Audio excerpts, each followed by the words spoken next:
Grandfather bought tutu from a Tonga driver for the sum of 5 rupees. The Tonga driver used to keep the little red monkey tied to a feeding trough, and the monkey looked so out of place there that grandfather decided he would add the little fellow to his private zoo. दादाजी ने तोतो को एक तांगे वाले से 5 रुपए में खरीदा था। तांगे वाला उस लाल से छोटे बंदर के बच्चे को चारे के बड़े बर्तन या मांद में बांध कर रखता था, और यह बंदर उस स्थान पर इतना बेतुका लगता था कि दादाजी ने उसे अपनी निजी चिड़ियाघर की शोभा बनाने का निश्चय कर लिया। Tutu was a pretty monkey. His bright eyes sparkled with mischief beneath deep-set eyebrows, and his teeth, which were of purely white, were very often displayed in a smile that frightened the life out of elderly Anglo-Indian ladies. टोटो एक खूबसूरत बंदर का बच्चा था। उसकी चमकीली आंखें गहरी भौरों के नीचे शैतानी से भरी रहती थी। उसके मोतियों से चमकते दांत ऐसे निकले रहते थे एंग्लो इंडियन स्त्रियों की तो मानो डर से जाने ही निकल जाती थी।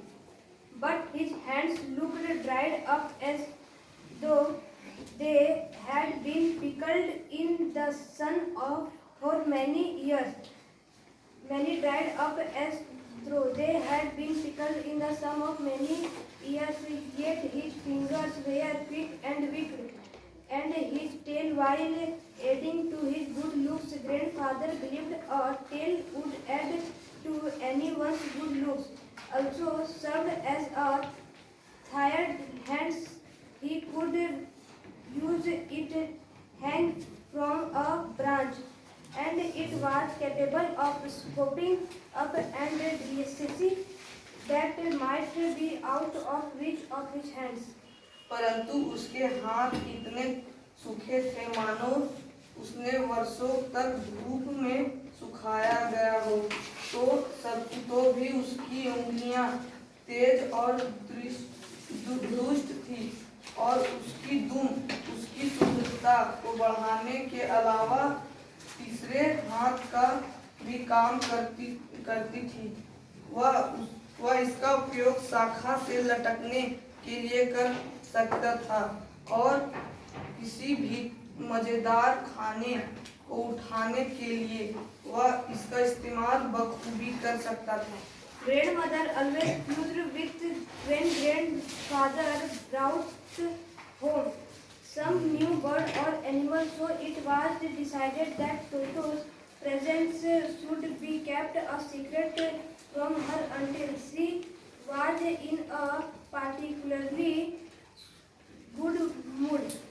Grandfather and I put him away in a little closet opening into my bedroom wall, where he was tied securely, or so we thought, to a peg fastened into the wall. जब भी दादाजी कोई पालतू जानवर घर लाते थे, दादी पूरा घर सिर पर उठा लेती थी। इसलिए यह निश्चित किया गया कि टोटो को दादी माँ से तब तक गुप्त रखा जाए जबकि वह अच्छे मूड में ना हो। दादाजी और मैंने उसे अपने बेडरूम की एक अलमारी में रख दिया, जहाँ उसे सुरक्षित ढंग से बांध दिया गया। वह सुरक्षित ढंग से दीवारों में एक खूंटी से बांध दिया गया था। A few hours later, when grandfather and I came back to release Toto, we found that the walls, which had been covered with some ornamental paper chosen by grandfather, now stood out as naked brick and plaster. The page in the wall had been wrenched from its socket, and my school blazer, which had been hanging there, was in shreds. I wondered that grandmother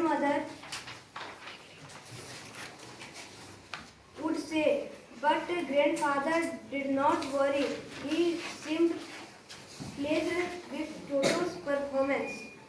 कुछ घंटों के पश्चात जब मैं और दादाजी इसको खोलने के लिए पहुंचे तो हमने पाया कि वह दीवारें, जिनको कुछ सजावटी कागजों से दादाजी ने ढक दिया था, वह अब बिल्कुल नंगी थी। ईंटों और प्लास्टर के साथ केवल दीवार में लगी खूंटी अपने कब्जे सहित गायब थी और मेरा स्कूल का कोट जो वहाँ लटका था चिथड़ों में बदल चुका था। मैंने आश्चर्य किया कि दादी माँ क्या कहेंगी, परंतु दादाजी को चिंता नहीं थी। वह टोटो के कारनामे से प्रसन्न दिखाई देते थे। His clever, said grandfather, given time, I am sure he could have tied the torn pieces of your blazer into a rope and made his escape from the window. His presence in the house, still a secret, Toto was now transferred to a big cage in the servants' quarters, where a number of grandfathers lived very sociably together. A tortoise, a pair of rabbits, a tame squirrel, and for a while my pet got, but the monkey would not allow any of his companions to sleep at night. So grandfather who had to leave Dehradun next day to collect his patients in Saharanpur, decided to take him along. दादाजी बोले, यह चालाक है। यही इसको और समय मिल गया होता तो मुझे विश्वास है कि वह तुम्हारे फटे कोट के टुकड़े को जोड़कर एक रस्सी बनाता और खिड़की के रास्ते भाग जाता। घर में उसकी उपस्थिति अभी भी राज में रखते हुए टोटो को जब नौकरों के कमरे की ओर एक बड़े पिंजरे में रख दिया गया। यहाँ दादाजी के और भी कई पालतू जानवर काफी सामाजिक रूप से साथ साथ रहते थे। एक कछुआ, खरगोश का एक जोड़ा, एक पालतू गिलहरी और कुछ समय से मेरी पालतू बकरी। परंतु बंदर अपने किसी भी साथी को रात में सोने नहीं देता। इस कारण से दादाजी ने, जिन्हें अगले दिन देहरादून से सहारनपुर अपनी पेशेंस लेने जाना था, टोटो को साथ ले जाने का मन बना लिया। Unfortunately, I could not accompany grandfather on that trip, but he told me about it afterwards. A big black canvas kit bag was provided for Toto. This, with some straw at the bottom, became his new abode. When the bag was closed, there was no escape. Toto could not get his hands through the opening, and the canvas was too strong for him to bite his way through.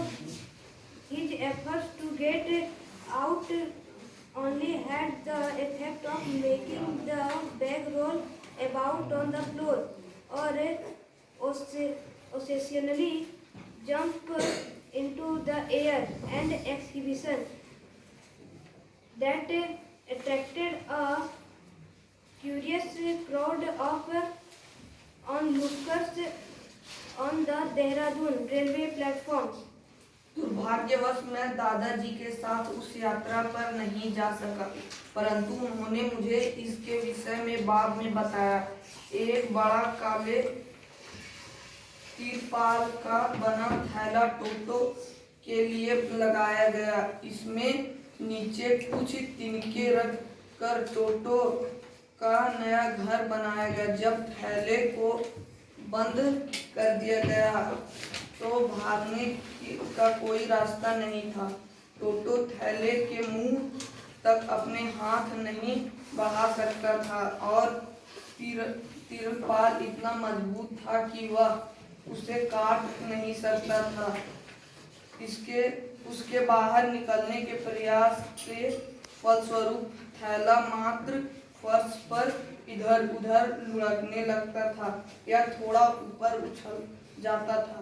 यह मानो एक नुमाइश थी जिस पर देहरादून के railway station पर काफी भीड़ आकर्षित हो गई। Tutu remained in the back as far as Saharanpur.